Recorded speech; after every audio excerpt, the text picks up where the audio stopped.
से मिलते हो वो किस में आ जाएंगे, आपके प्राइमरी सेक्टर में आ जाएंगे। पहला पॉइंट क्लियर हुआ सभी को? डायरेक्ट, डायरेक्ट किससे मिल रहे हैं हमें? प्रकृति से मिलते हो। जैसे कि हम बात करें एग्रीकल्चर, एग्रीकल्चर बोले तो कृषि, फॉरेस्ट्री, वानिकी, है ना।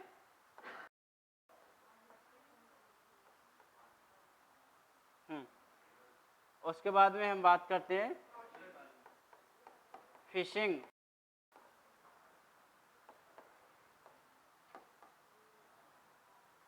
मत्स्य,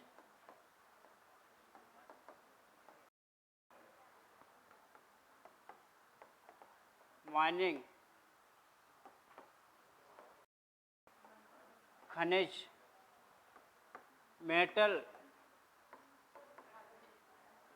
धातु,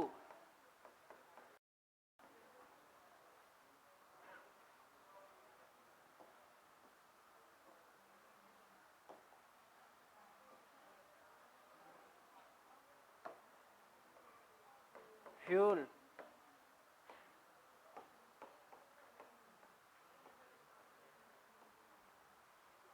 क्लियर हुआ पहला पॉइंट? हाँ जी, हाँ जी। नेचुरल गैस, हाँ देखो ये फिक्स नहीं है पूरे कि यही मिलेंगे। नेचुरल गैस,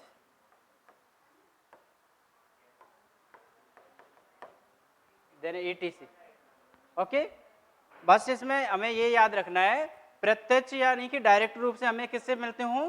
पृथ्वी से मिलते हो या फिर प्राकृतिक रूप से मिलते हो, उसमें किस में रखा जाएगा? उसको प्राइमरी सेक्टर में रखा जाएगा।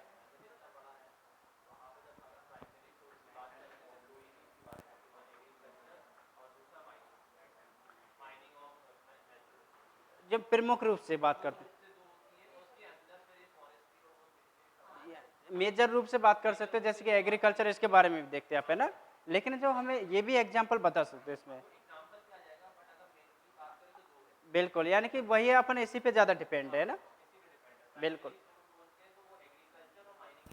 बिल्कुल, लेकिन ये भी आप गलत नहीं है ना, इसको भी एग्जांपल में बता सकते हैं। लेकिन मेजर रूप से मैं एग्रीकल्चर और आपका दूसरा, अब हम बात करते हैं कि सेकेंडरी सेक्टर की बात करते हैं। अब सेकेंडरी सेक्टर में क्या होता है? अब जो आपकी प्राइमरी सेक्टर है ना, ये क्या है? आपके कच्चा माल है। क्या है?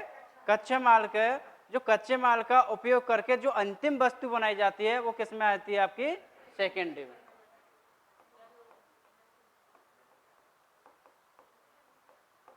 उत्पादन करके, है ना, इसमें अंतिम वस्तु रहेगी, ये ध्यान रहे ना।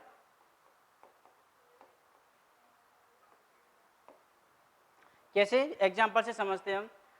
हम बात करते हैं बिस्किट की, है ना, सिंपल सा अच्छे से समझ में आ जाएगा। बिस्किट की बात करते हैं तो बिस्किट में हम क्या करते हैं? बिस्किट किससे बनते हैं? आपके गेहूं से बनते हैं, है ना। गेहूं हमें किससे मिलते हैं? कृषि से। कृषि करते तो गेहूं मिलते हैं, यानी कि कृषि हमें डायरेक्ट मिली। डायरेक्ट का हमने इसका किस में यूज किया था? ब्रेड बनाने में कर सकते हैं, बिस्किट बनाने में कर सकते हैं।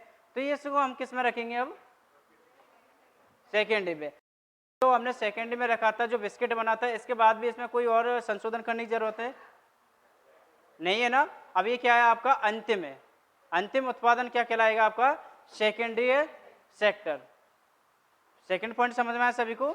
अब मैंने यहाँ पर बात की थी आप लोगों से कि संसाधन की। संसाधन क्या होते हैं? दो, वैसे मेजर रूप से दो ही होते हैं। कौन कौन से? एक तो प्राकृतिक हो सकते हैं आपके, और एक कैसे हो सकते हैं? मानवीय हो सकते हैं। और एक मनुष्य खुद क्या है? संसाधन है। तीनों पॉइंट याद रखना हमें। क्या क्या याद रखेंगे? जैसे हम कोई संसाधन की बात करें तो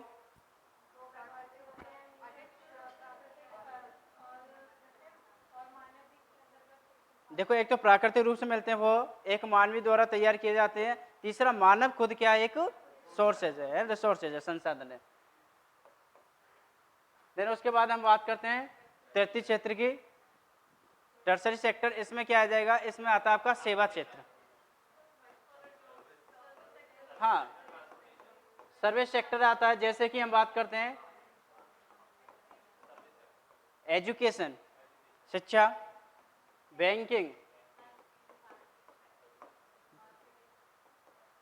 ट्रांसपोर्ट,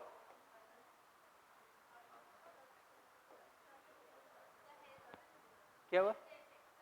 हाँ बिल्कुल रख सकते हैं। तो आप एग्जाम्पल तो अपने अकॉर्डिंग इसमें क्या कर सकते हैं, बता सकते हैं, बट हम किस में इसमें किस, अगर मैं आपने इकोनॉमिक्स में पढ़ते हैं, अपन इनके कॉलर जोन के बारे में पढ़ते हैं, तो कौन से में आएंगे ये, व्हाइट कॉलर जोन में। ओके, ये जब इकोनॉमिक्स सर पढ़ाएंगे तो आपको बताएंगे। तो इस प्रकार से ये समझ में आए तीनों शब्द आपको। प्राइमरी सेक्टर में क्या होता है, डायरेक्ट रूप से हमें किससे मिलते हैं, नेचुरल से मिलते हैं, प्रकृति से मिलते हैं। दूसरा हम बात करते हैं इसके जो आपके प्राथमिक संसाधन है उनका यूज करके हमने अंतिम उत्पादन बनाया, वो सेकेंडरी सेक्टर में आता है। टर्सरी सेक्टर की बात करते हैं, टर्सरी में क्या आते हैं, सेवा क्षेत्र की बात करते हैं। सेवा क्षेत्र में क्या आ सकते हैं, कुछ भी आ सकता है ना, जैसे कि हम एजुकेशन शिक्षा की बात करते हैं, परिवहन की बात करते हैं, और अभी बैंकिंग सेवा, ये क्या आ जाएंगे आपके टर्सरी सेक्टर में। अगर जोन की बात करें तो आपके व्हाइट कॉलर जोन। यहाँ तक क्लियर है सभी को? क्यों?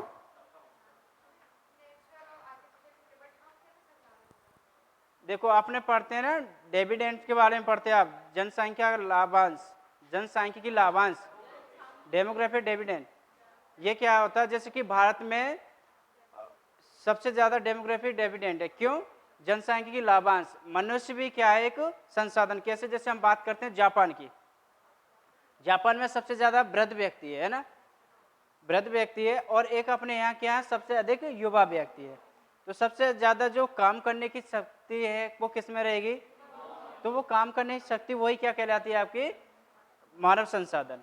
अब वहां पर क्या है, कम है। भाई 70 साल का व्यक्ति कौन आपका वर्क करेगा, युवा के आगे तो नहीं कर पाएगा ना।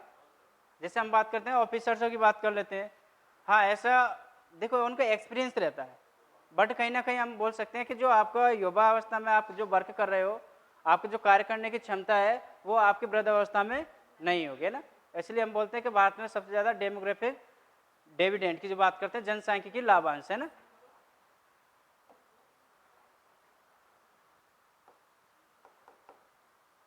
सेक्टर के आधार पर हम बात करते हैं, अभी हमने बात करी थी प्राइमरी, सेकेंडरी और टर्सरी है ना। अब हम देखते हैं थोड़ा सा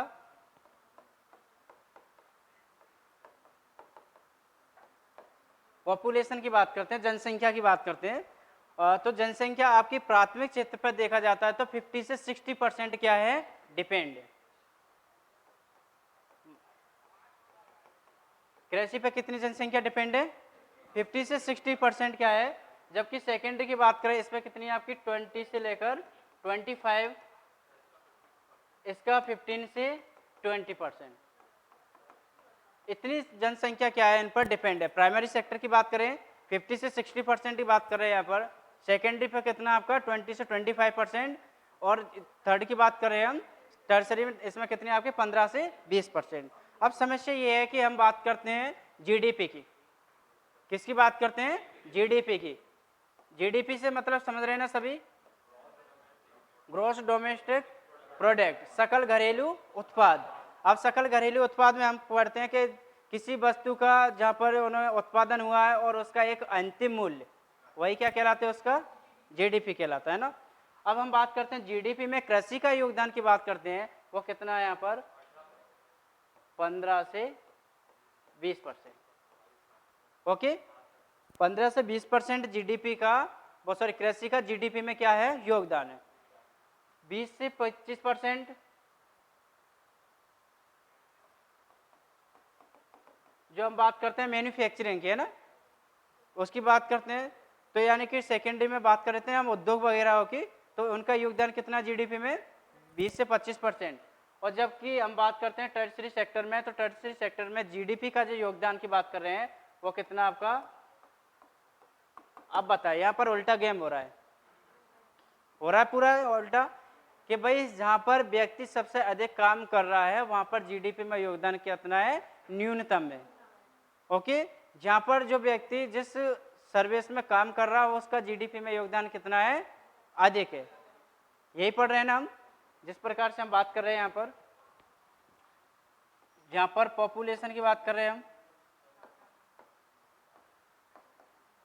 कितनी है, 50 से 60%, उसका जीडीपी में योगदान कितना है, मात्र 15 से 20%। एक तरफ देख रहे हैं हम टर्सरी सेक्टर में, टर्सरी सेक्टर में क्या पढ़ रहे हैं, जीडीपी का, उसमें जो पॉपुलेशन की बात कर रहे हैं हम 15 से 20%, लेकिन फिर भी उसका अगर जीडीपी में योगदान देखा जाए तो 50 से 60 के बीच में आता है ना, फिक्स नहीं बता रहा मैं, एक एवरेज मानते हैं अपन, है ना। तो यहाँ पर हमें कुछ समझ में आ रहा होगा, क्या समझ में आ रहा है, क्या निष्कर्ष निकाला है हमने?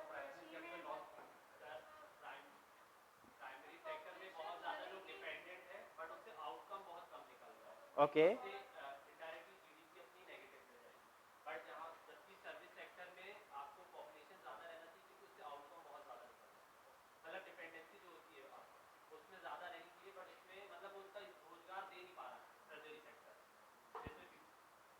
ठीक है, मतलब यही है, इस पे क्या है, कृषि पर हम क्या है, ज़्यादा डिपेंड है। अब इसका मैं थोड़ा सा पूरा एनालिसिस करके बताऊंगा अभी, क्यों डिपेंड है, कैसे क्या है। क्योंकि अभी हम बात कर रहे हैं कि भारत में सबसे सॉरी पूरे वर्ल्ड की बात करें तो भारत पॉपुलेशन में कितने नंबर पर है, फर्स्ट नंबर पर है। जनसंख्या क्या हो रही है, वृद्धि हो रही है। क्या जो हमारे यहाँ भूमि बनी हुई है उसकी वृद्धि हो रही है, नहीं हो रही है ना। माना कि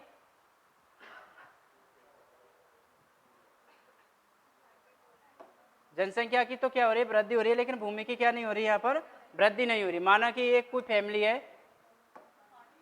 ऐसा कोई फैमिली है, एक पिताजी, उसके कितने बेटे हैं यहाँ पर,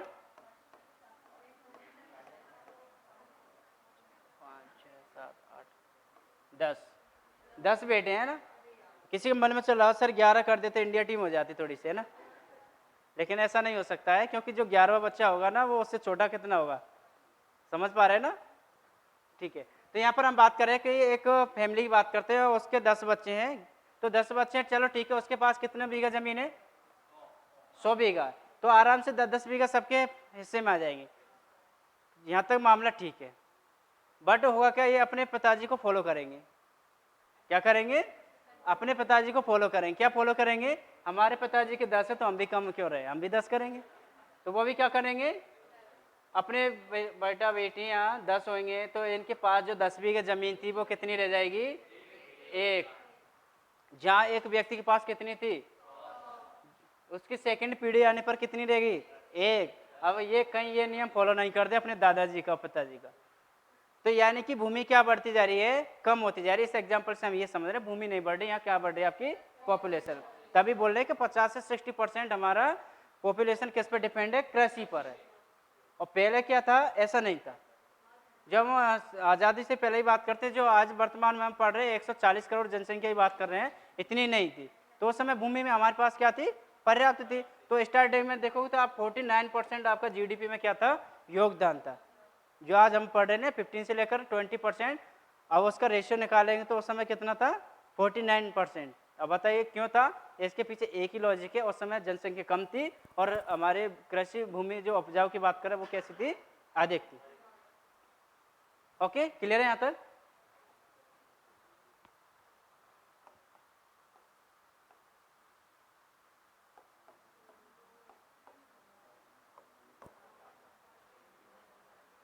क्या आप जानते हो, क्या जानते हो, चलो हम पढ़ रहे उसको जानते हैं ना। वेरी गुड, हाँ बिल्कुल क्वेश्चन में आएगा भाई उसमें क्या आगे लगा हुआ है। चलिए हम देखते हैं इसमें। आपने सुना होगा, देखो यहाँ पर थोड़ा सा मैं लॉजिक बताऊंगा। कल्चर, ओके, हम यहाँ पर करेंगे एग्री, शेरी, पीसी, बीटिक और आपकी हॉर्टी। कनेक्ट करो इनको, एग्रीकल्चर, सेरिकल्चर, पीसीकल्चर, वीटिकल्चर और हॉर्टिकल्चर। अब आइए इस पर, डू यू नो, आप जानते हैं इनको? देखो क्वेश्चन था, बाकी का समझाने कम मेरा है ना, डोंट वरी। हम बात कर रहे हैं यहाँ पर एग्रीकल्चर की बात करेंगे, सेरिकल्चर की बात करेंगे, पीसीकल्चर की, वीटिकल्चर की और आपकी हॉर्टिकल्चर की बात करेंगे। आज में आता क्या क्या है? सबसे पहले हम बात करेंगे एग्रीकल्चर की। किसकी बात करेंगे हम?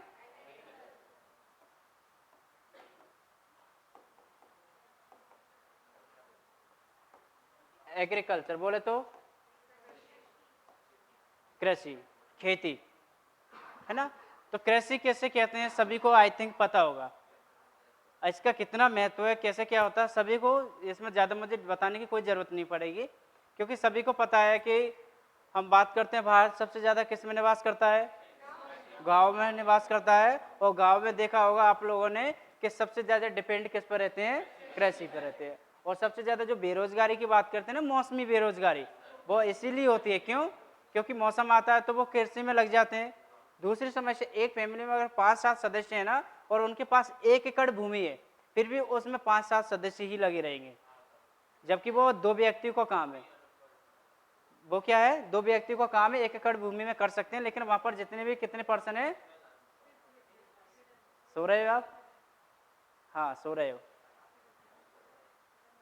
नहीं मैंने देख लिया, आप नहीं देखे है ना, मुझे पता है कौन सो रहा था। चलिए हम बात कर रहे थे यहाँ पर कि सबसे ज़्यादा मौसमी बेरोजगारी क्यों देखने को मिलती है हमें? क्योंकि हमारे पास भूमि 1 एकड़, हमारे सदस्य कितने? 5, फिर भी हम वहाँ पर 5 की 5 काम करने जा रहे हैं ना। तो हम यहाँ पर बात कर रहे हैं एग्रीकल्चर, आई थिंक सभी को समझ में आता होगा। दूसरी बात कर रहे हैं हम सेरिकल्चर। सेरिकल्चर बोले तो हम क्या बोल रहे हैं आप? रेशम बोलते हैं उसको, रेशम।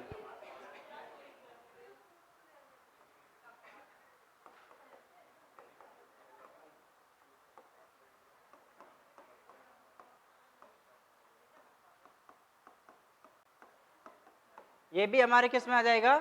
एग्रीकल्चर में आ जाएगा। कैसे? ये भी तो हमें किससे मिलता है? डायरेक्ट नेचर से मिलता है ना। तो सेरिकल्चर से, अब देखो यहाँ पर बात कर रहे हैं हम किसकी? रेशम। अब रेशम से क्या क्या बनाए जाते हैं? कपड़े बनाए जाते हैं, और बस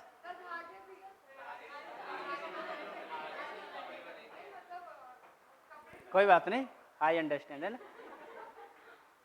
यानी कि वही अगर फाइनली मिला के बात करें तो क्या बनाए जाते हैं? कपड़े बना सकते हैं ना। ये भी हमें किससे मिल रहा है? एग्रीकल्चर से। दूसरी बात कर रहा हूं मैं पीसी कल्चर।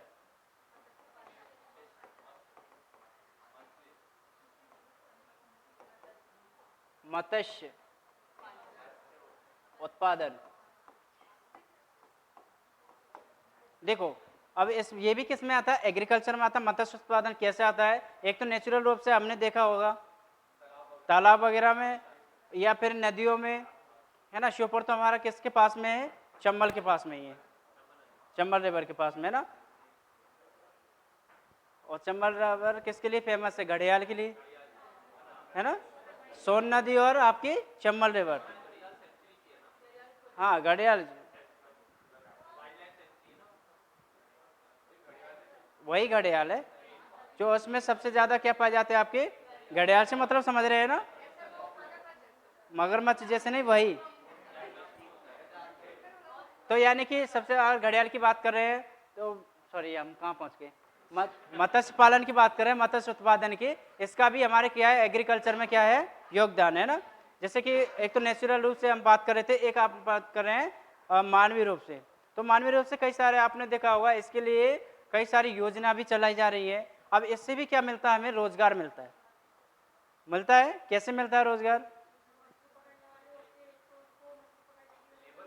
पकड़ने नहीं आते इसमें, इसमें सिर्फ बीजों से क्या किया जाता है? मछलियों का उत्पादन किया जाता है। हाँ हाँ, मछली पालन अगर किसी को देखना हो, अगर जबलपुर में बने होंगे बहुत सारे, वहाँ पर आप प्रैक्टिकली देख सकते हैं ना। इस प्रकार से उनसे क्या मिलता है आपको? आपको नहीं, मतलब जो भी वहाँ का आसपास होगा तो रोजगार भी मिलेगा। और एग्रीकल्चर में हम जो बात करते हैं जीडीपी की, उसमें भी भूमिका रहेगी। और सबसे बड़ी बात होती है, हम किसकी बात कर रहे हैं, खाद्यान्न की, फूड की बात करें ना, वो भी हमें किससे मिलेगा, मछलियों से मिलेगा। हाँ, मछलियों का तेल भी मिलता है, फूड वही तो हुआ, ठीक है। यानी कि खाद्यान्न में भी हम किसका यूज करते हैं, मछलियों का। जैसे कि आपने देखा होगा कई सारे आप दक्षिणी राज्यों की बात करते हैं, केरल वगैरह, इनका मेन जो प्रमुख खाना वो क्या रहता है आपका, मछली वगैरह भी रहता है ना। तो हम बात करते हैं इसका भी क्या होता है, योगदान होता है। आप समझ में आया। विटिकल्चर,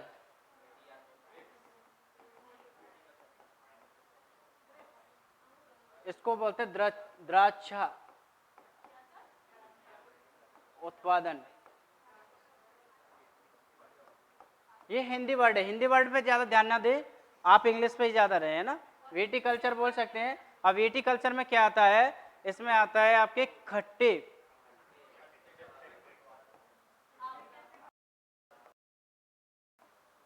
खट्टे फल वगैरह क्या है इसमें जाते, क्यों,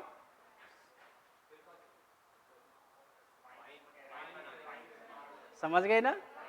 हाँ, शराब बनाने के लिए, बिल्कुल। जैसे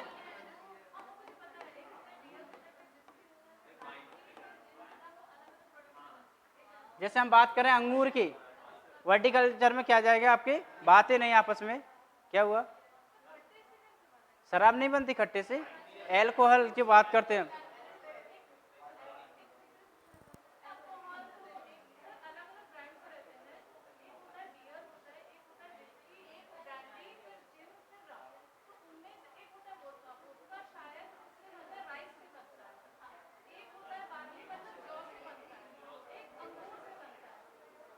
जो आपने लोकल लेवल पे देखा है, देखा है ना।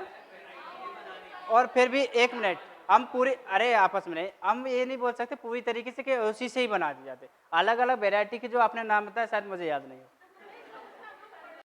हाँ बिल्कुल पढ़ना होता है, उसमें आपको एल्कोहल की मात्रा का भी पता होता है कि किसमें एल्कोहल की मात्रा इतनी रहती है, बिल्कुल। तो अपन बता सकते हैं इसमें किसमें, अंगूर रहते हैं ना, अंगूर की मात्रा रहती है उसमें, आप जाके एक बार खुद चेक करना उसको। हाँ वेरी गुड, इधर आ जाइए, ज़्यादा बातें नहीं, ओके। विटिकल्चर समझ में आया सभी को। हम बात करते हैं हॉर्टिकल्चर की।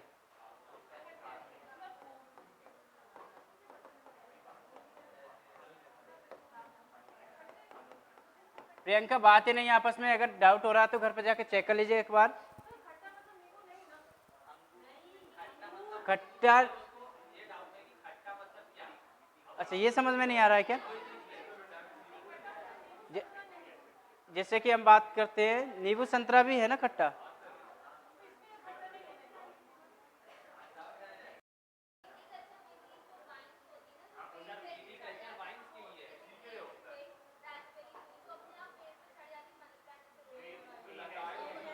हाँ बिल्कुल आप सही बता रहे हैं उसमें।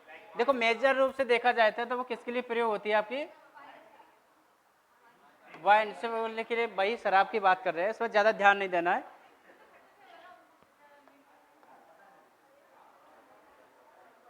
हम बात करते हैं हॉर्टिकल्चर की। हॉर्टिकल्चर बोले तो बागवानी, बागवानी इसमें भी क्या है आपके एग्रीकल्चर में क्या है, योगदान है। जैसे कि फल, फ्रूट्स, फूल, फ्लावर्स,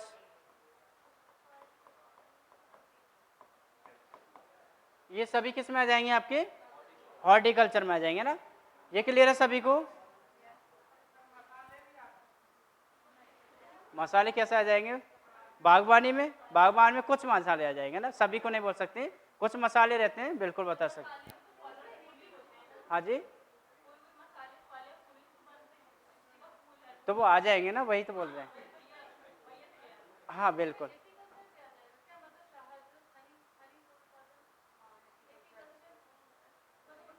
नहीं यही आएंगे आपके पांच, है ना। तो ये एक पांचों क्लियर है सभी का, आगे बढ़े, चलो, बातें नहीं।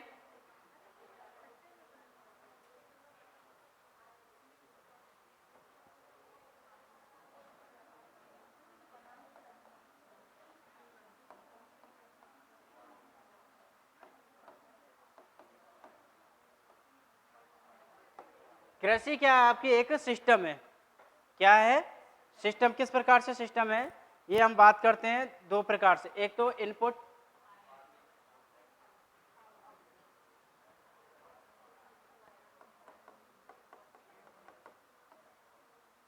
एक आउटपुट। किस प्रकार से सिस्टम है देखो, है ना। हम आप बात कर रहे हैं किसकी? एक तो इनपुट, एक और आपका आउटपुट। अब यहाँ पर इनपुट भी कितने प्रकार से होता है? दो प्रकार से, नेचर और एक ह्यूमन। यानी कि तो होता है मानविक तरीके से और एक कैसे होता है आपका प्राकृतिक तरीके से। जैसे कि हम बात करें नेचर तरीके से, इसमें किस प्रकार से इनपुट होता है? जैसे हम बात करते हैं सबसे पहले रेन की। भूमि कृषि में उपजाऊ के लिए सबसे पहले हम बात करते हैं नेचुरल में। तो नेचुरल में क्या है? रेन होना जरूरी है। ये इनपुट हो रहा है, इसमें मानव का कोई हस्तक्षेप। ओके। दूसरी बात करते हैं हम टेम्परेचर, तापमान। इसका भी होना क्या है? जरूरी है। सन रे,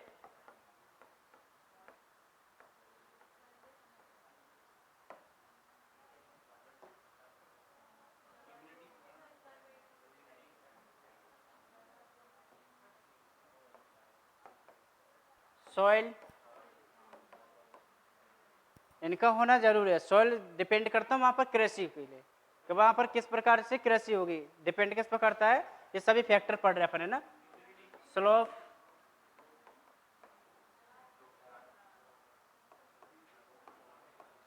वर्षा, तापमान, सूर्य किरण, मिट्टी, मृदा, है ना, इसी को बोलते हैं। ढलान,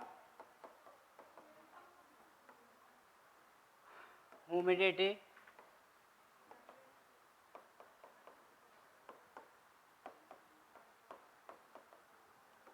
क्लाइमेट,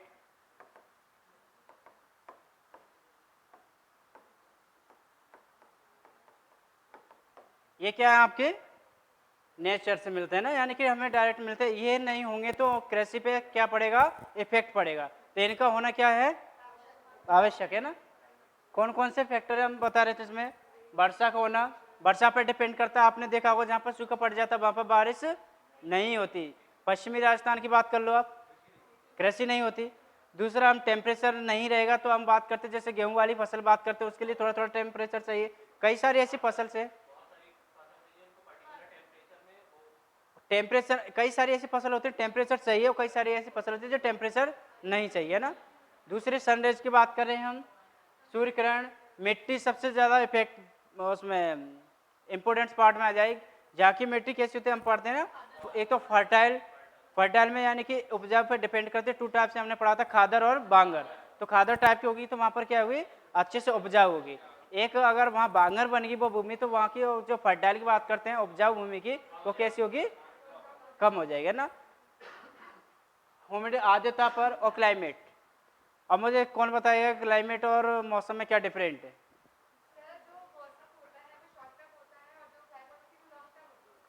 ओके, यही बेसिक सा डिफरेंट है ना। ज़्यादा दाएं बाएं घुमाने से बेटर है कि यही बताते हैं ना। पढ़ा होगा ना। मौसम क्या होता है आपका? अल्पकालीन होता है। अल्पकालीन यानी कि सुबह देखेंगे तो शाम को चेंज।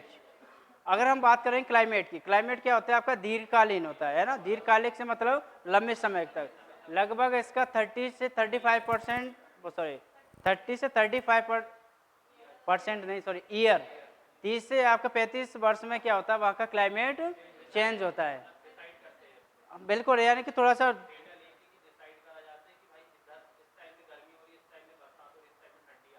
बिल्कुल बिल्कुल। तो यानी कि ये क्या होता है? लॉन्ग टर्म की बात करते हैं ना कि शॉर्ट टर्म।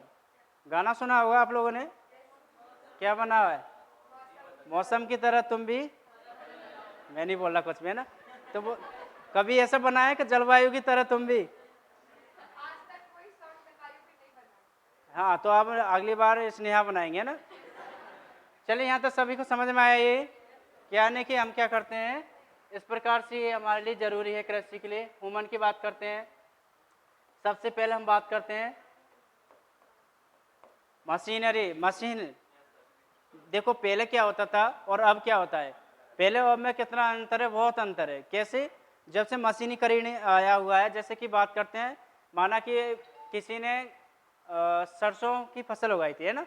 अब जो सरसों की फसल की बात करते तो उसको क्या करते थे, पहले के समय पर उनके पास बैल रहते थे, तो बैलों से क्या करते थे उसको, नहीं जोतने का तो काम होता था।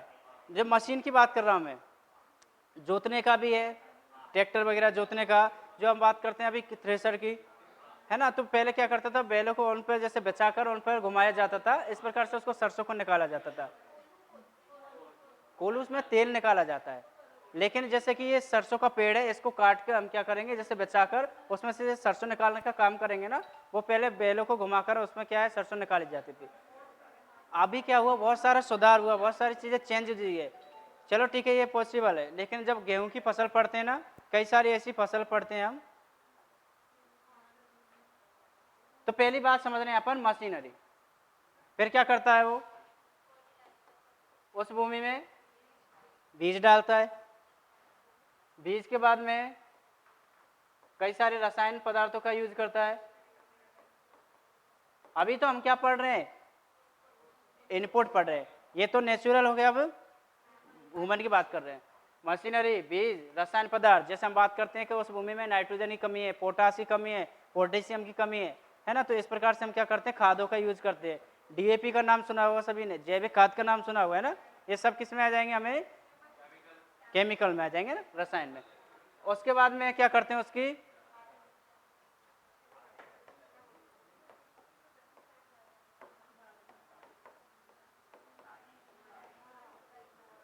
निदाई गुड़ाई करते हैं।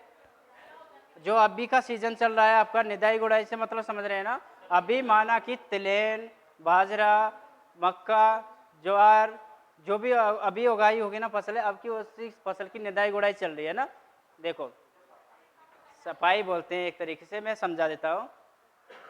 जब हम कोई फसल बोते हैं ना, तो फसल के साथ साथ क्या होता है, उसमें कुछ और घास वगैरह उग जाता है ना।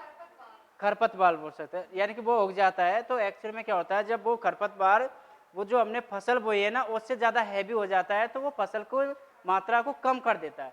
इसलिए हम क्या करते हैं, उसकी निदाई गुड़ाई करते हैं, ताकि वो निचले स्तर पर ही हम उसको क्या कर दे, क्लीन कर दे। और जब वो फिर से उगेगा, तब तक हमारी फसल इतनी हो जाएगी।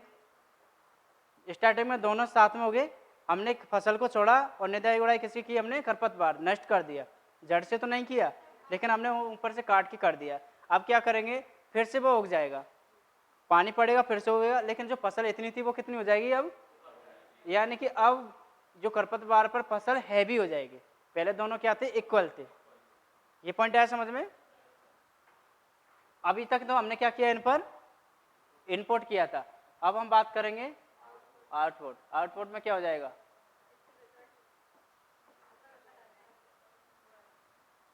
फसल हो जाएगा, है ना। जो भी आपने उपजाऊ की है ना, वो आपको मिल जाएगी। कब, जब हमने इस प्रकार से क्या किया हो, इनपुट। प्री हो गया, मेंस हो गया, इंटरव्यू हो गया, देन उसके बाद में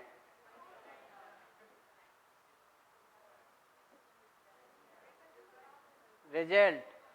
तो यानी कि हमने इनपुट बता दिया, उसके बाद में जो आउटपुट होगा वो क्या होगा, आपकी फसल। यहाँ तक क्लियर है सभी को। ओके, आगे बढ़ते हैं।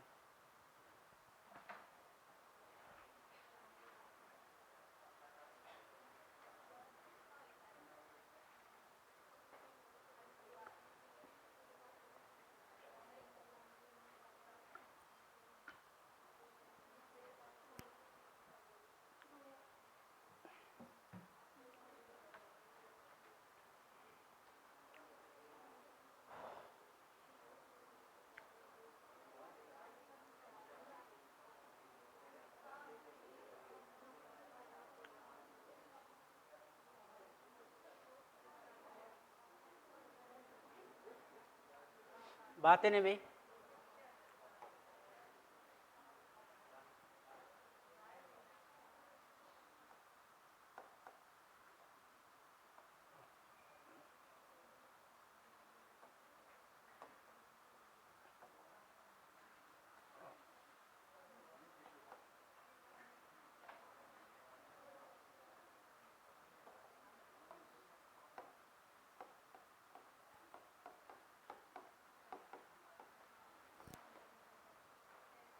कृषि के क्या पढ़ेंगे हम, टाइप्स पढ़ेंगे। अब कृषि के टाइप्स 2 टाइप्स की होती है यहाँ पर। वैसे तो कई प्रकार की होती है, जैसे फिर भी पढ़ा देते हैं हम।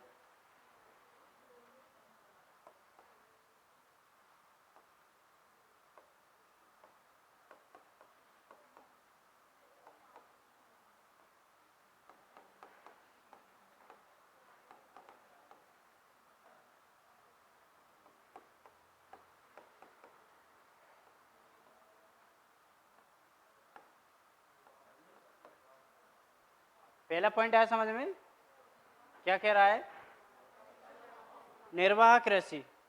निर्वाह कृषि अगर इस इंग्लिश में बोले तो सब्सिस्टेंस फार्मिंग। एक होती है आपकी कमर्शियल,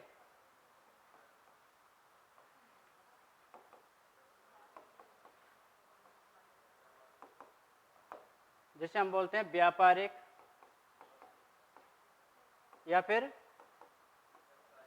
वाणिज्यिक या व्यावसायिक, वही एक बात है ना। यहाँ पर हम किसकी बात कर रहे हैं, सब्सिस्टेंस फार्मिंग, निर्वाह कृषि की बात कर रहे हैं। निर्वाह कृषि में क्या आता है, सिर्फ इसमें किसान अपनी आवश्यकता के अनुसार क्या करता है, उपज उगाता है। जितनी उसके लिए क्या है आवश्यकता है उतनी क्या करता है वो उपज उगाता है, बस इतना याद रखना उसमें।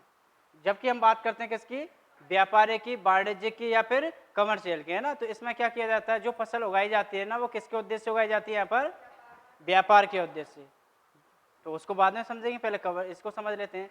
अब ये भी यहाँ पर 2 प्रकार से होती है।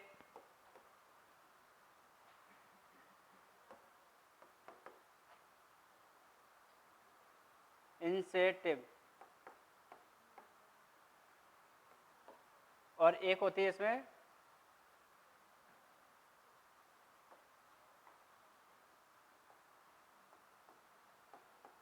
प्रीमेडिटिव, सॉरी अब इसका हिंदी में बता देता हूँ मैं ना।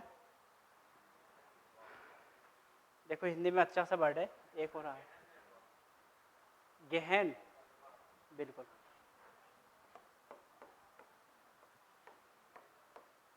पूरा वर्ड लिखना है इसमें ना, ये मैंने लिखा नहीं इसमें, सब्सिस्टेंस वाला, और इसमें भी सब्सिस्टेंस लिखना।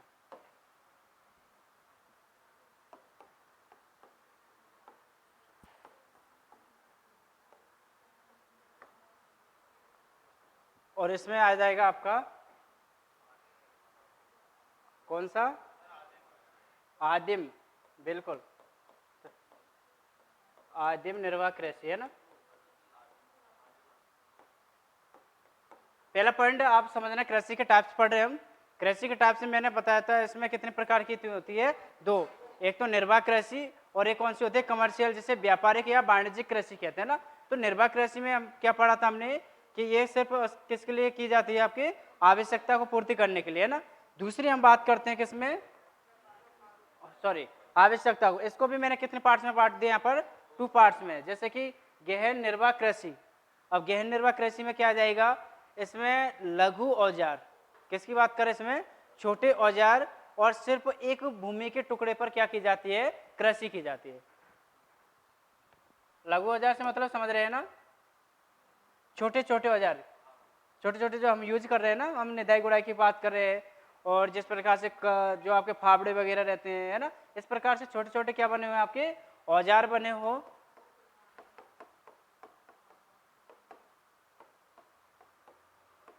छोटे औजार, और एक बात की थी हमने इसमें, एक भूमि का टुकड़ा। कुछ ज्यादा बड़े की बात नहीं कर रहे, छोटे से भूमि के टुकड़े की बात कर रहे हैं ना। ये किस में आ जाएगा, आपका गहन निर्वाह कृषि में। और जबकि आदिम निर्वाह कृषि की बात करते हैं हम, तो आदिम निर्वाह कृषि में आपने पढ़ा होगा, झूम कृषि के बारे में सुना है,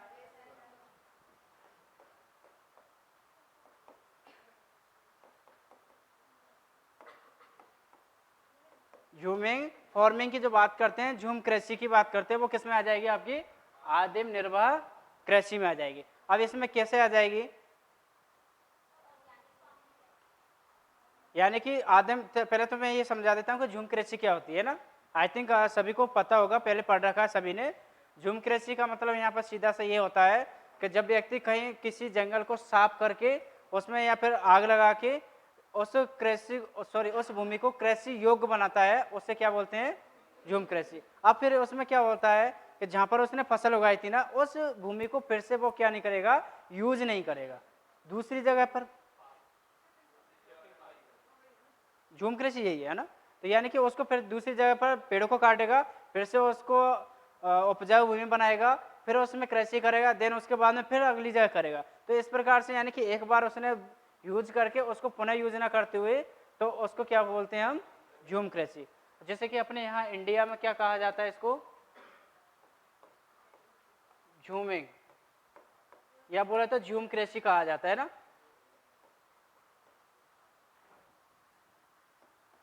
रोका ब्राजील में कहा जाता है इसको, है ना। एक ऐसा सिप्ला, ऐसे एक कुछ नाम उसका अटपटूटा सा है, देख ले उसको, जो आपके मलेशिया में बोला जाता है। मिल्पा है ना, milpa, Mexico.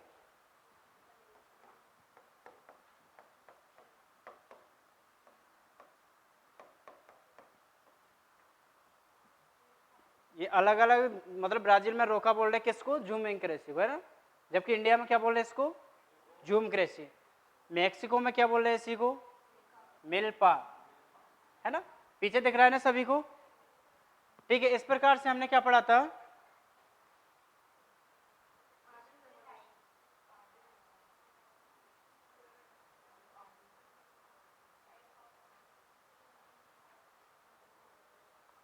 Types of farming, यानी कृषि के प्रकार पढ़ रहे थे ना, जिसमें से मैंने पहला कंप्लीट पढ़ा दिया आपको।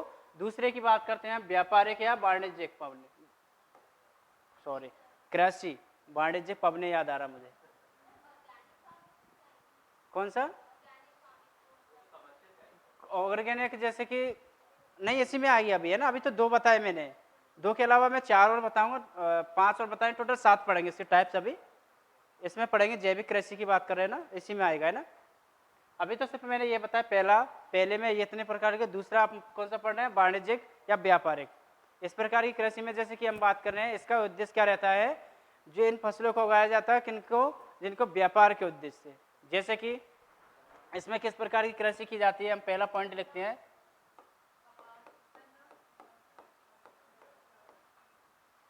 वृक्षारोपण। वृक्षारोपण की जो बात करते हैं वो किस में आ जाएगा आपका, व्यापार के उद्देश्य से लगा करते हैं हम, व्यापार के उद्देश्य। जैसे कि वृक्षारोपण की बात करते हैं, सागौन की बात कर लेते हैं, सफेदा की बात कर लेते हैं, कई सारी ऐसी लकड़ियां होती है जो का फर्नीचर बनाया जाता है, महंगी बेचती है, यानी कि हमने वृक्षारोपण किया उसका। सागौन पहला ही एग्जांपल दिया था मैंने, आपने ध्यान से नहीं सुना था। कोई भी एक्स्ट्रा, यानी कि उनका क्या वृक्षारोपण किया जाता है व्यापार के उद्देश्य से। दूसरा वाणिज्यिक फसलें। अब इसमें आपको अलग अलग बताने की जरूरत नहीं है, एक पॉइंट लिख दिया मैंने, तो इसमें आप पूरे इंक्लूड हो जाएंगे। अब आप बोलोगे सर गन्ना भी आ जाएगा, मूंगफली भी आ जाएगा, कपास भी आ जाएगा, अलग अलग बताओगे ना, तो इसका सब पॉइंटों को मिला के एक ही है कि वाणिज्यिक फसलें, ठीक है। और क्या आएगा बताएं वाणिज्यिक में, इनके अलावा बताएं कोई पॉइंट। हाँ जी बिल्कुल, जैसे कि चाय, एक होता है आपकी कॉफी, कॉफी को हिंदी में कहते हैं कहा, कहवा, कहवा। मैं भी कंफ्यूजन हो गया, मैंने भी इसका शब्द कल ही देखा था। हाँ, जिसे उसको बोलते हैं कॉफी,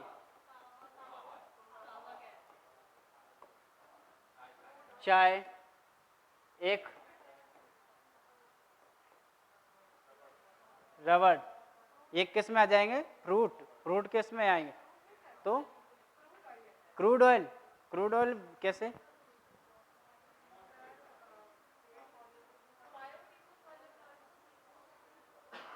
देखो सिंपल सा, मेन उसका कॉन्सेप्ट समझाना था मेरे को, कि वो है जो व्यापार के उद्देश्य से उगाई जाती हैं, तो वो क्या कहलाएंगी आपकी व्यापारिक फसलें। मसाले बिल्कुल रख सकते हो उसमें, जैसे कई सारे मसाले सिर्फ किसके लिए, व्यापार के उद्देश्य से हम क्या करते हैं, उसको उपजाऊ करते हैं। बांस, बांस केसर भी आ सकता है आपका, बम्बू भी आ सकता है, आप ETC लिख दें हम। अब इसमें आपके मनपसंद से पूरे रफ को भरना, उससे कोई इश्यू नहीं, बस मुझे समझाने का उद्देश्य ये था ओनली, है ना। अब जैसे हम बात करते हैं सबसे ज़्यादा, अगर मैं बात करूँ चाय की, तो वो कहाँ होती है, असम। चाय कहाँ होती है, असम। पूरे अगर वर्ल्ड की बात करें तो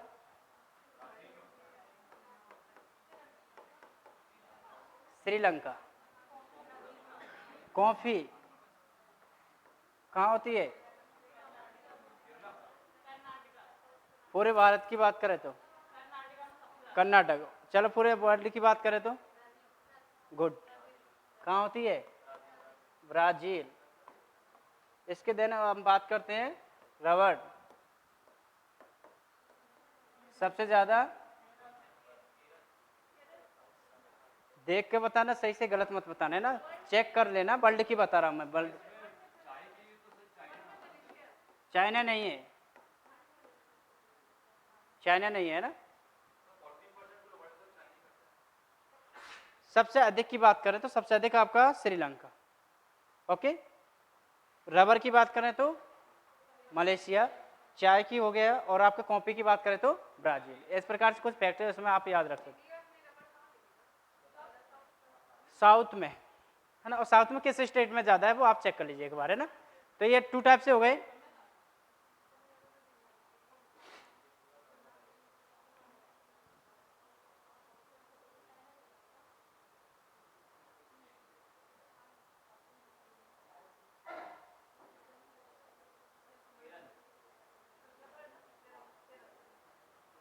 हो गए ना ये, आगे बढ़े।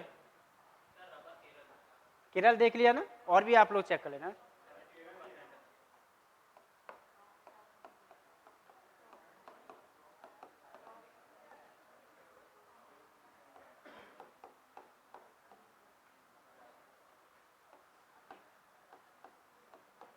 ये भी आपका टाइप है, फसल चक्र कैसे, ये भी देखे, आपने देखा होगा, हमें क्या है, क्रॉप यानी कि फसल क्या है, परिवर्तन कर कर कर हमें क्या उगाना चाहिए, उपजाऊ करना चाहिए। क्यों, जैसे कि मैं बताऊं आपको, पहले आपने लंबी जड़ें वाली फसल उगाई, अब हम क्या करेंगे, कम जड़ें लंबी होती है उस वाली फसल उगाए। पहले हमने अधिक उपजाऊ में, यानी कि अधिक पानी वाली फसलें उपजाऊ की थी, अब हम कम उपजाऊ वाली फसलें उपजाऊ करेंगे।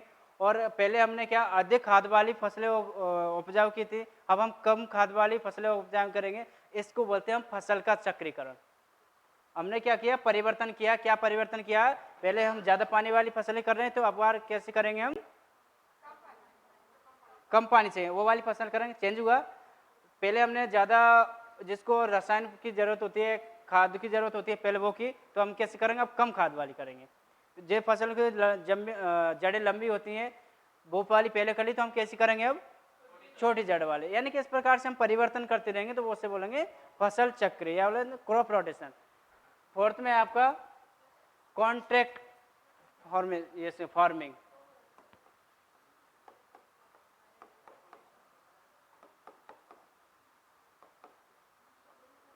फार्मिंग कॉन्ट्रैक्ट फार्मिंग में जैसे कि इस प्रकार से भी होता है।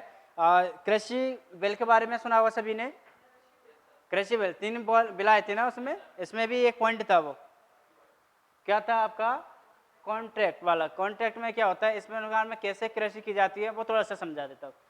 कॉन्ट्रैक्ट में क्या किया जाता है, माना कि कोई किसान है और एक क्या है, एक व्यापारी है। व्यापारी क्या करेगा, उससे पहले से उसने उगाई नहीं, उस फसल से पहले ही क्या कर लेगा, उससे कांटेक्ट कर लेगा कि भाई आपको इस खेत में ये फसल उगानी है और इसको मैं इस दाम पर क्या करूँगा, खरीदूंगा। यानी और चाहे भले वो उसकी मार्केट में कितनी भी प्राइस होती हो, समझ रहे हैं ना, जैसे MSP में भरते हैं ना। हाँ जी, हाँ, यानी कि उससे मदद करेगा ना, वो मतलब ये रहेगा, वो उसका खेत रहेगा, लेकिन वो किसके अकॉर्डिंग चलेगा, जिसने उसके साथ कांटेक्ट किया। इस प्रकार की भी कृषि की जाती है। 5वां organic, sorry, organic farming. Organic यानी बोले तो जैविक कृषि की जो बात करती जाती है ये भी आ जाएगा। जैसे कि इसमें क्या है, रसायन पदार्थों का क्या नहीं किया जाएगा, यूज नहीं किया जाएगा। सिर्फ इसमें किसका यूज किया जाएगा, तो सर इसमें जैविक खादों का यूज किया जाएगा। जैविक खाद कहाँ कहाँ से मिलता है, कैसा होता है?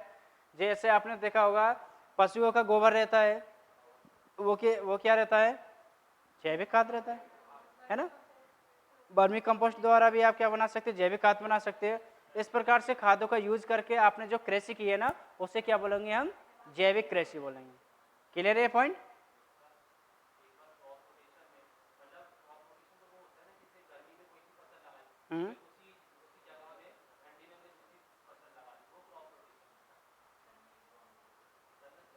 नहीं, उसको मैंने एग्जाम्पल से अलग अलग बताया कि इस प्रकार से उसको परिवर्तन करते रहना चाहिए, परिवर्तन करना चाहिए, है ना। और आप बोले ना कि इस प्रकार से वो अलग है, वो इसमें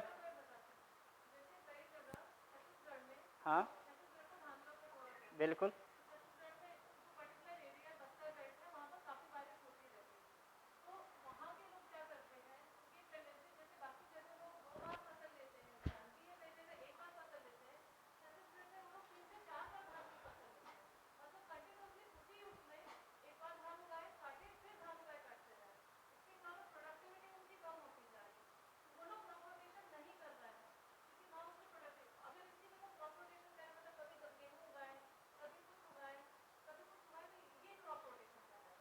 जैसे हम बात करते हैं ना, पश्चिम बंगाल में सबसे ज़्यादा क्या किए जाते हैं, वहाँ पर गेहूँ किए जाते हैं, है ना। चावल गेहूँ भी होते हैं ना। तो यानी कि वहाँ पर एक ही प्रकार की क्या की जाती है, कृषि की जाती है। अब वहाँ पर क्या परिवर्तन करना जरूरी है, नहीं तो क्योंकि वहाँ की जो भूमि है ना वो फर्टाइल होती है ना, तो वो कम फर्टाइल होगी। क्योंकि अभी अधिकतर देखा जाता है वहाँ पर सबसे ज़्यादा यूरिया का यूज किया जा रहा है। क्यों किया जा रहा है, फर्टाइल बनाने के लिए। तो इसके लिए हम क्या करेंगे, उसका कौन सी कृषि करना जरूरी है वहाँ पर, क्रॉप रोटेशन, ताकि वहाँ पर ये बैलेंस बना रहे, फसलों को उगाना, ये इसको बोल सकते हैं आप, है ना। हाँ वो तो यही है, वो तो हमने पढ़ा ही था अभी। एक और पॉइंट लिख रही है आपको, टेरेंस।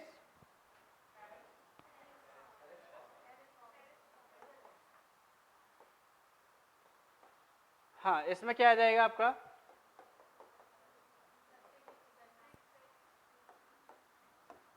सीढ़ी नुमा कृषि।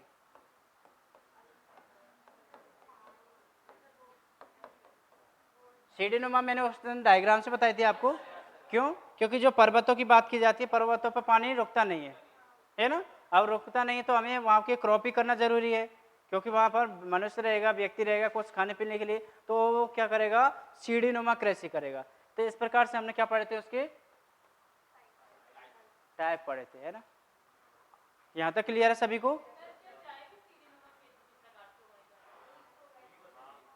चाय भी ऐसे बोलते हैं ना दक्षिण वाले एरिया में, हाँ वही वाला सीढ़ी वाला, जिस प्रकार से हम अपने घर मकानों में चढ़ते हैं, वही वाली सीढ़ी वाले की बात कर रहे हैं ना। यहाँ तक सभी को क्लियर है ना? क्लियर है तो आगे बढ़े।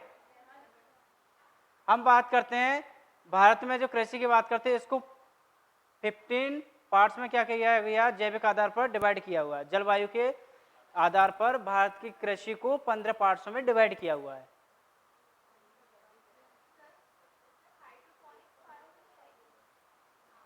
कैसे?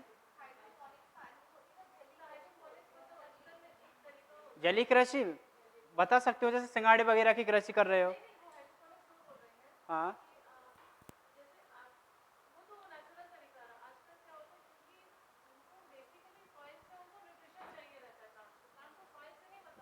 हम्म।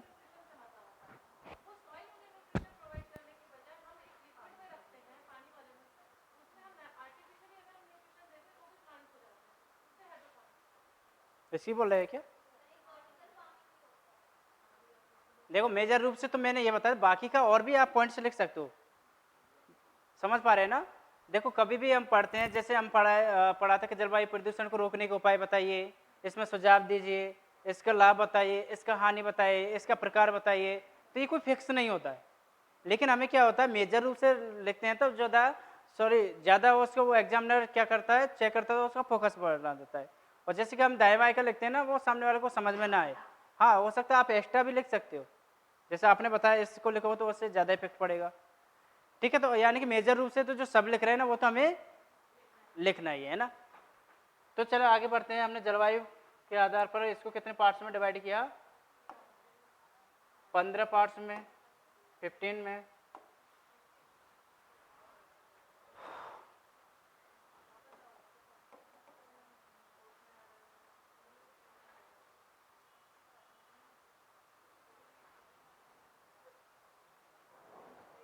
ये याद कर लीजिए, राष्ट्रीय किसान दिवस 23 दिसंबर 2000, सॉरी ये याद रखना, तो 23 करना है ना, दिसंबर 23 दिसंबर, ये इम्पोर्टेंट है हमारे लिए ना, ये 2022 का। हाँ जी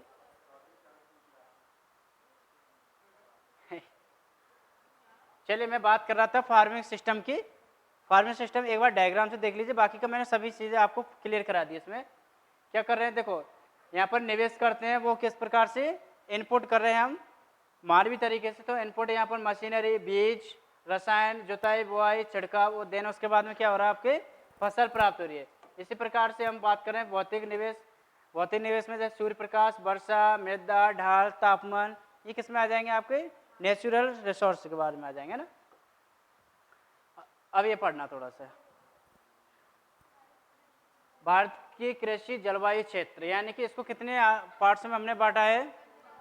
15 पार्ट्स में डिवाइड किया है। अब 15 पार्ट्स कौन कौन से हैं? पश्चिमी हिमालय भाग, पूर्वी हिमालय, निचला गंगा, मध्य गंगा, उच्च गंगा, गांगे पार मैदानी, पूर्वी पठार, केंद्रीय पठार, पश्चिमी पठार, दक्षिणी पठार, यानी कि सभी इसमें अलग अलग क्या दिया हुआ है, पार्ट्स में डिवाइड किया। अब इसको हम देखते हैं डायग्राम से। जहाँ मुझे लगता है कि ये डायग्राम से समझाना चाहिए, तो जहाँ पर हम क्या करते हैं उसका यूज करते हैं ना। अब दिख रहा होगा, ये यहाँ समझ में आएगा अच्छे से, क्लियर है ना। क्या है, देखो दो, इसको नंबरिंग भी दे रखा है, अच्छे है, उसमें एक बार में याद हो जाएगा। पहला हम बात कर रहे हैं पश्चिमी हिमालय, तो पूर्वी हिमालय इधर रहेगा। पहला वहाँ बात करें तो पूर्वी हिमालय यहाँ आ गया, याद हो गया, पश्चिमी हिमालय, पूर्वी हिमालय। अब गंगा को भी हम 4-5 तरीके से पढ़ेंगे। कैसे? जैसे तीसरी बात करेंगे हम गंगा का निचला मैदान, निचला हो गया। चौथा पर फिर मध्य मिलेगा, मध्य पे फिर ऊपरी मिलेगा, ऊपरी के बाद में ट्रांस मिलेगा। ट्रांस बोले तो ऊपर वाला पार्ट, जो हम बात करते हैं ट्रांस हिमालय। अब यहाँ पर कितने आपको 6 याद हो गए होंगे क्षेत्र। पहला पश्चिमी हिमालय, पूर्वी हिमालय, निचले गंगा, मध्य गंगा, उच्च गंगा, ट्रांस गंगा, 6 याद हो गए। चलते हैं 7वें नंबर पर, पूर्वी पठार, मध्य पठार, और आपका 9 पे कहाँ है, पश्चिमी पठार। ये भी हो गया होगा, पूर्वी, मध्य, पश्चिम। उसके देन 11 पे पूर्वी तटीय पहाड़ी और दक्षिणी में, इतना बता सकते पूर्वी और दक्षिण में ना। 11-12 पश्चिमी तटीय मैदान, 13 उसमें गुजराती वाला, पश्चिमी मरुभूमि क्षेत्र, और 15 आपका द्वीपीय क्षेत्र। इस प्रकार से इसमें कितने क्लाइमेट के आधार पर कितने पार्ट्स में डिवाइड किया हुआ है, 15 पार्ट्स में। और 15 पार्ट्स इसमें ज़्यादा नहीं, 5 मिनट का समय लगेगा याद करने के लिए, अगर आप डायग्राम से याद करते हो तो। लेकिन मैंने जो पहला वाला चार्ट बताया था उसमें हम इतने आसानी से याद नहीं हो पाए थे। ठीक है, जहाँ हमें लगता है कि डायग्राम से पढ़ना चाहिए तो पढ़ना चाहिए, बिल्कुल है ना। चलो फिर इसे एक बार दोहराते हैं, याद हो जाएगा। पहला बताया था उसमें पश्चिमी हिमालय और पूर्वी हिमालय दोनों हो गए। अब गंगा को भी निचली गंगा, मध्य गंगा, उच्च गंगा और ट्रांस गंगा। अब हम पठार की बात करें, पश्चिमी पठार, मध्य पठार, सॉरी पूर्वी पठार, मध्य पठार और पश्चिमी पठार, 3 पठार होंगे इसमें। सॉरी यहाँ तक, हाँ यहाँ तक ले आइए आप लोग, देखो यहाँ तक ले आइए, ये भी अच्छा है। पूर्वी, मध्य, पश्चिमी, दक्षिणी, क्लियर है यहाँ तक। इस प्रकार से यहाँ पर पूर्वी तटी और एक पश्चिमी तटी, सिंपल सी है। एक आपका द्वीपीय क्षेत्र और एक गुजरात वाला और एक आपका पश्चिमी मरुभूमि वाला, डिजर्ट वाला। इस प्रकार से हमने, हाँ वेरी गुड, मध्य ताली वजारी याद हो गया है ना। ठीक है, अगर यहाँ पर आप घर पर एक बार दोहरा हुए ना, ये 100% याद हो जाएगा। क्लियर हुआ ये। अब हम नेक्स्ट पढ़ते हैं इसी में,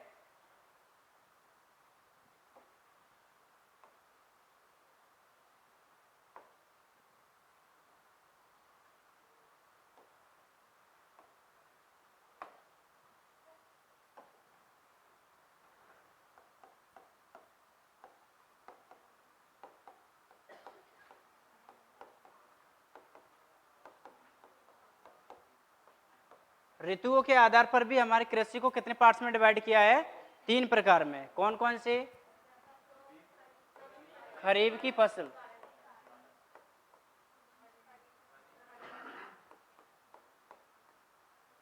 रबी,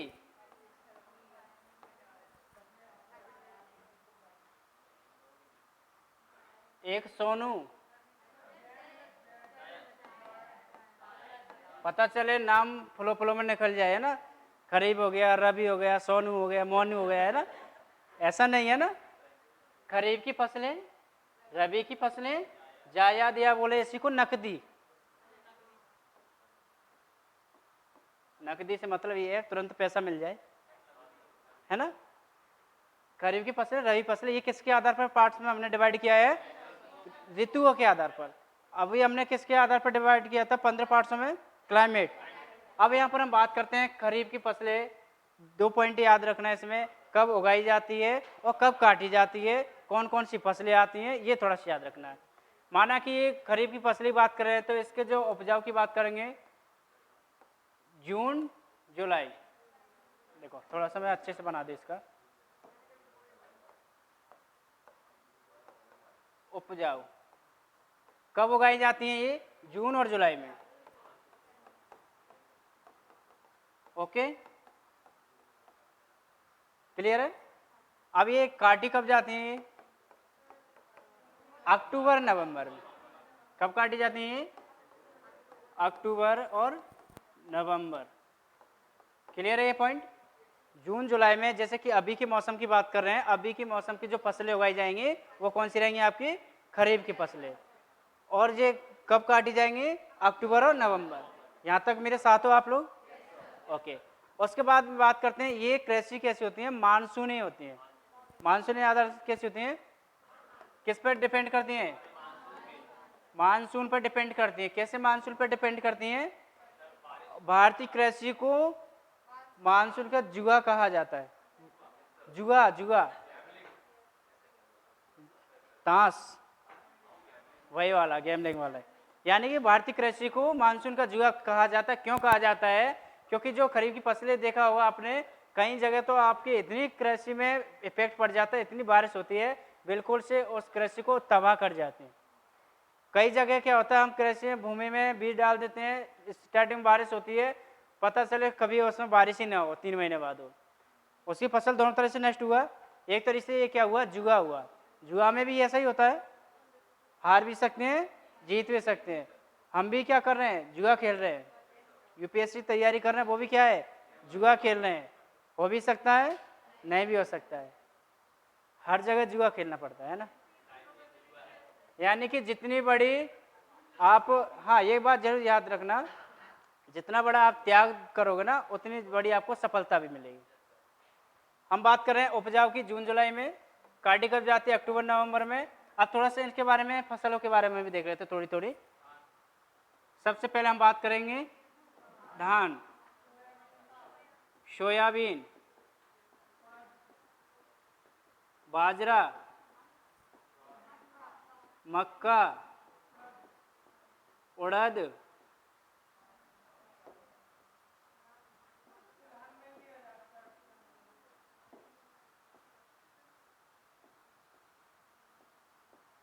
तिलहन, ETC। नहीं तो पता चला मन में बहुत सारे क्वेश्चन चल रहे होंगे ना, बॉडी बढ़ जाएगा लिखते लिखते ना।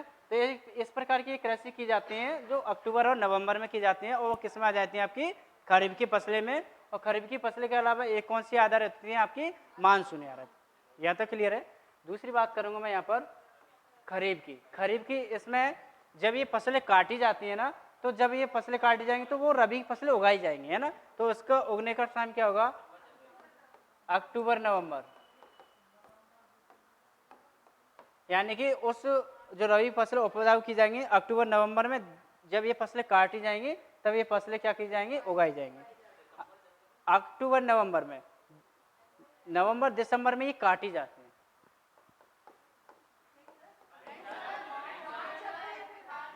सॉरी सॉरी सॉरी,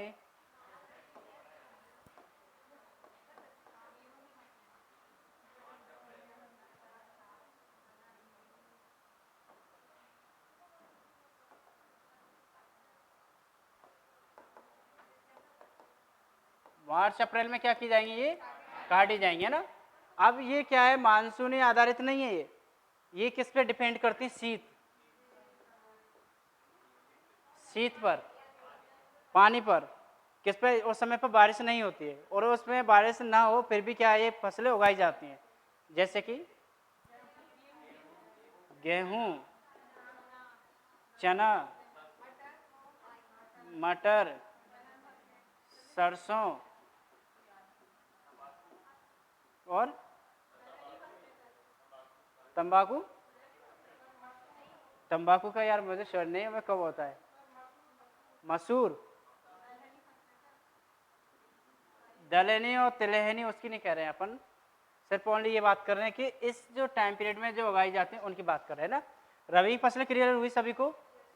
हम जायद या नकदी की फसलें की बात करते हैं, इसमें क्या किया जाता है, जो इनका जो बीच में गैप रहता है, कितना गैप है, अप्रैल मई जून जुलाई, 2-3 महीने का गैप रहता है ना, उस समय पर जो उगाई जाती फसलें वो किस में आ जाती हैं, आपकी जायद या फिर नकदी फसलें।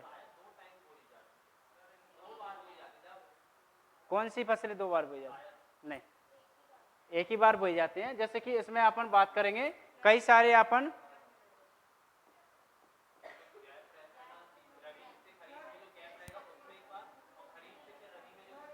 उसमें गैप रहता ही नहीं है जो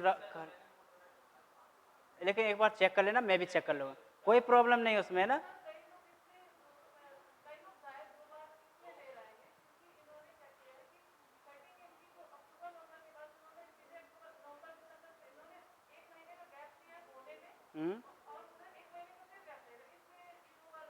फिर भी मैं एक बार और चेक कर लूँगा। मैंने भी यही पढ़ा है, लेकिन फिर भी ये शशांक बोल रहे हैं तो मैं चेक कर लूँगा, कोई प्रॉब्लम नहीं उसमें, है ना। लेकिन ये तो याद रखना, हाँ बताएं।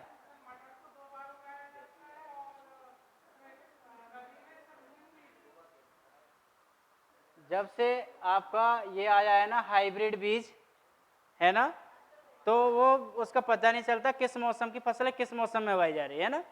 जैसे आप पढ़ा होगा धान के बारे में, सुना होगा सभी ने, धान कब होता है आपका, बिल्कुल पानी चाहिए उसके लिए, उसी में होता है। लेकिन हमने बालाघाट में देखा था जिस प्रकार से गेहूं की फसल उगती है ना, उस प्रकार से वहाँ पर चावल करते हैं। जबकि मैंने जब भी देखा तो अधिकतर धान कैसे बिल्कुल पानी में खड़ा रहता, लेकिन वहाँ सूखा पड़ा हुआ था। हाँ जी, कम दिन वाली नहीं रहते वो, उसको भी बराबर समय लगता पकने में, तो है ना। लेकिन हम बात करते जैसे गर्मियों में ककड़ियाँ हो गई, तरबूज, खरबूज,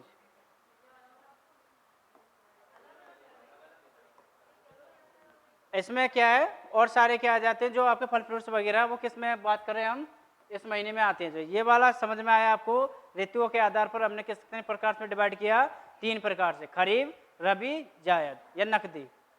क्लियर है ना यहाँ पर। चलिए एक और पॉइंट और बचा हुआ है, अभी तो बहुत सारे टॉपिक है उसमें, बोर तो नहीं हो रहे आप लोग, ठीक है, जब कोई इशू नहीं।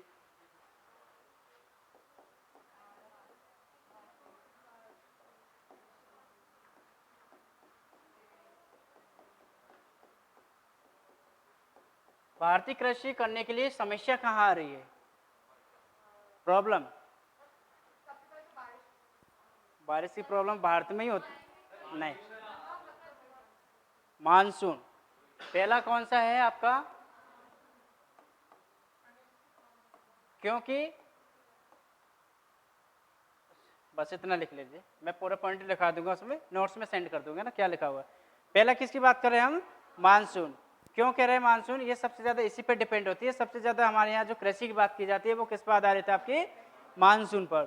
और मानसून जब तक यहाँ पर सही नहीं रहेगा तो वहाँ पर कृषि भी क्या अच्छे से नहीं हो सकती, इसलिए बोलते हैं भारतीय कृषि को मानसून का। दूसरा,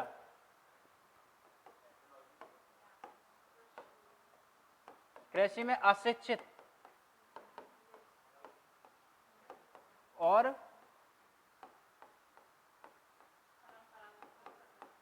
यानी कि परंपरागत जो कृषि करते आ रहे हैं ना, उसी कंडीशंस में क्या है कृषि करते आ रहे हैं, तो इसके भी क्या है समस्या है। ये भी, इससे भी कृषि क्या नहीं हो पा रही है, अधिक हो जाने है। क्यों, जो हम पहले से करते आ रहे हैं वही क्या है पिताजी कर रहे हैं, पिताजी के दादाजी करते हैं तो उसके बेटे भी वही फॉलो कर रहे हैं ना, तो यानी कि परंपरागत बने हुए हैं और उसमें क्या है अशिक्षित है वो। कृषि के मामले में कैसे हैं अशिक्षित, ज़्यादा और क्या पढ़े लिखे नहीं है तो अच्छे से वो उसका क्या नहीं कर पाते, यूज नहीं कर पाते उस भूमि का, है ना।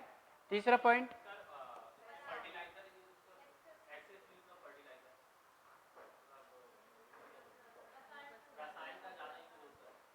नहीं नहीं, हाँ उपजाऊ की कमता और जो उर्वरकता की बात करते हैं वो भी कम होती। तो यानी हम बात कर रहे हैं ना यहाँ पर अशिक्षित होने का, पहला पॉइंट इसी में ये याद रखना है, अशिक्षित या फिर हम बोल सकते हैं परंपरागत तरीके से हम क्या कर रहे हैं उसका यूज कर रहे हैं, खेती बना रहे हैं ना। हाँ थर्ड पॉइंट आप लिखना है इसमें, वीक, हाँ ये पॉइंट भी है। बीज, बीज की बात कर रहे हैं ना, तो इसका जो हम बात कर रहे हैं अभी वर्तमान हाइब्रिड की बात कर रहे हैं, इस प्रकार से यूजेज नहीं कर पा रहे हैं, इसका भी ये भी क्या है एक समस्या का कारण है। इरिगेशन भी आएगा लेकिन हम बात करें जैसे कि डायरेक्ट रूप से बताएं, एक एक पॉइंट बताएं। जैसे कि संसाधन में क्या जाएगा,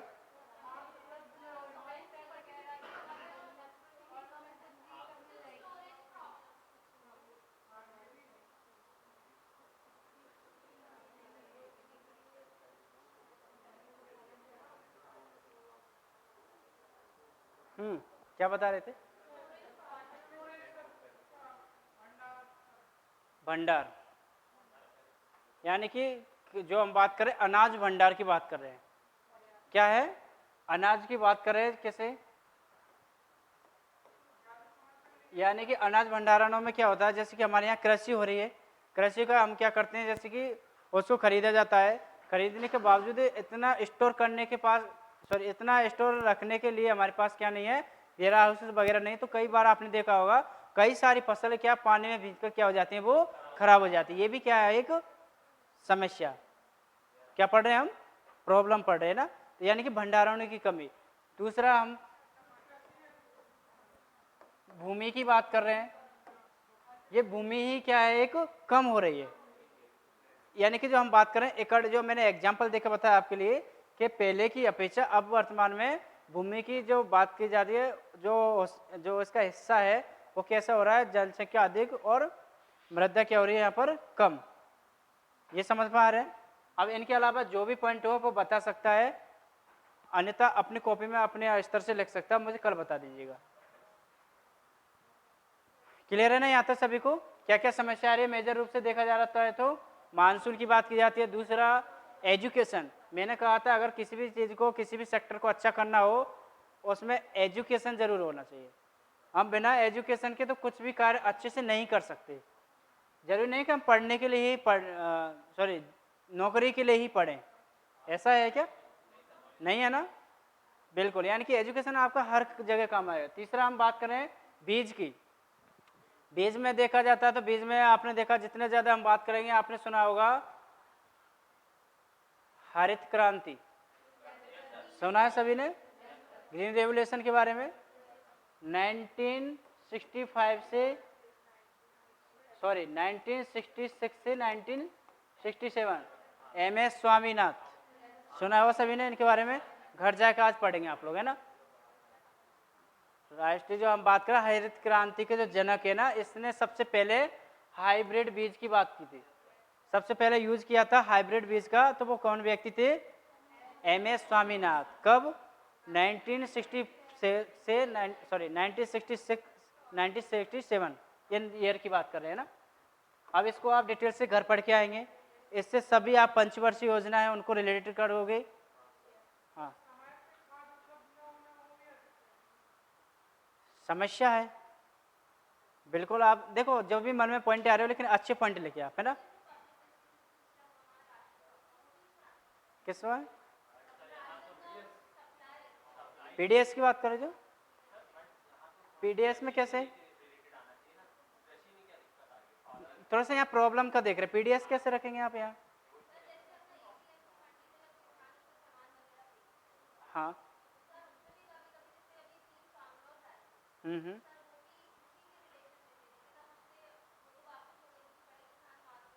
बिल्कुल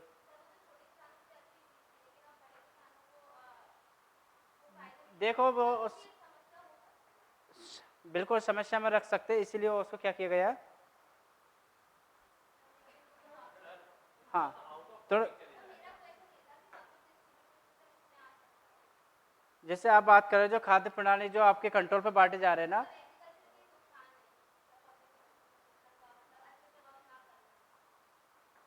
थोड़ा क्यों नहीं होगा इसमें, डिस्ट्रीब्यूटर क्यों नहीं होगा, वो तो इसमें आ जाएगा ना, अच्छे से पॉलिसी इंप्लीमेंट नहीं हो रही, इसमें क्यों आएगा वो। देखो इसमें नहीं आएगा, वो कह रहे हैं, उनका कहना सही है। देखो हाँ। थोड़ा सा समस्या कहाँ आ रही है आपके अनाज उगने में, है ना। लेकिन जो आप बात कर रहे हो ना पीडीएस की, तो पीडीएस में इसमें तो फिर वो उसमें बता सकते हो कि अच्छे से नीतियों का क्रियान्वयन नहीं हो पा रहा है, इस कारण से वो क्या जगह पर सड़ रहा है। लेकिन हम बात कर रहे थे अभी इसमें के प्रॉब्लम्स क्या आ रही हैं, इसमें नहीं रखेंगे उसको, है ना। हाँ मंडियों का अभाव, जैसे अरे भाई मंडी तो देखो वो तो वहाँ पर कृषि हो चुकी है, लेकिन समस्या उगने में बताइए ना। खरपतवार, बिल्कुल खरपतवार।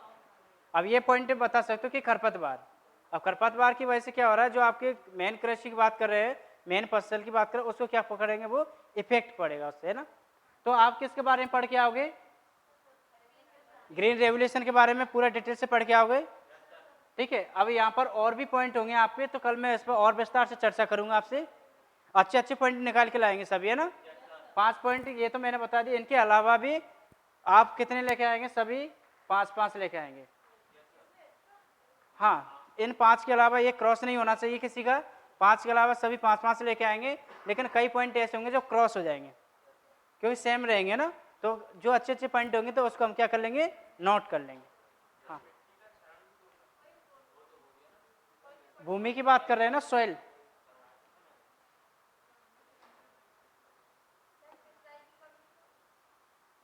जितने भी आपके पॉइंट है मैं कल चर्चा करूंगा सभी पर, है ना।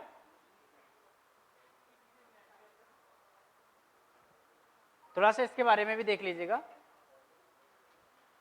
ये पॉइंट आपके वनडे एग्जाम के लिए और आपके पीएससी में भी आ सकते हैं, कई बार पूछे भी, है ना। जैसे हम पढ़ते हैं हरित क्रांति, खाद्यान्न उत्पादन को श्वेत क्रांति, दूध उत्पादन से संबंधित नीली क्रांति, मत्स्य उत्पादन भूरी क्रांति, उर्वरक रजत क्रांति, अंडा उत्पादन पीली क्रांति, तिलहन कृष्ण क्रांति, बायोडीजल लाल क्रांति, टमाटर गुलाबी, झींगा या फिर मछली मत्स्य बादामी, मसाला सुनहरी, फल और अमृत क्रांति, इसमें और भी होगा।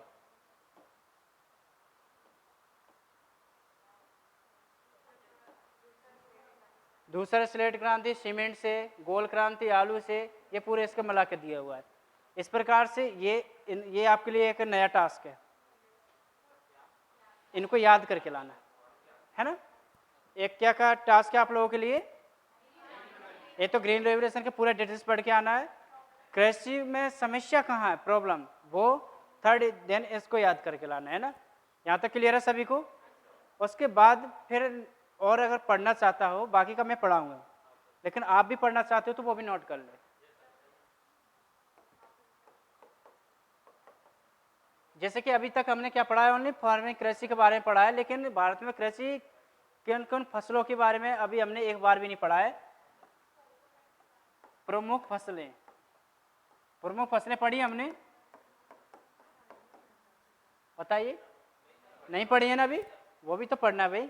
भारत में सबसे ज़्यादा कौन सी फसल होती है, धान गेहूँ मक्का ज्वार, ये इनके बारे में हम पढ़ेंगे कम से कम 12 से 15, जो मेजर रूप से 4 टास्क हो गए आप लोगों के लिए, तब जाके आपका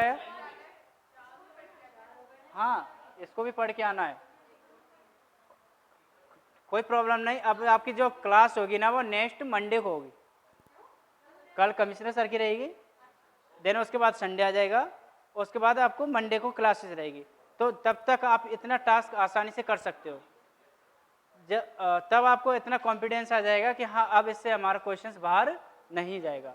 अब बताइए यहाँ तक किसी का कोई क्वेश्चन हो तो बताए।